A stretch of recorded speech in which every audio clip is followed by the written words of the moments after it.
Cooking food in a commercial kitchen can be a lot like a science experiment. Too much dry heat and the food gets torched. Too much moisture and you've got mush. That's why at Winston Foodservice, we developed CVap technology.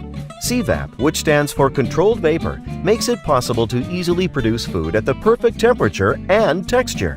What's the secret sauce for this precision? Science.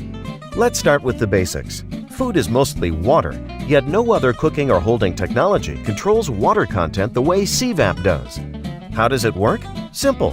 C-Vap creates a vapor cloud that has a very precise temperature. The food, which is again mostly water, reaches the same temperature as the vapor cloud and never overcooks. Think sous vide. What about texture? Instead of preventing evaporation, C-Vap's convected heat controls it. It keeps moist foods moist or crisp foods crisp. To learn more about the precision of C-Vap technology and how it vaporizes the competition, request a demo.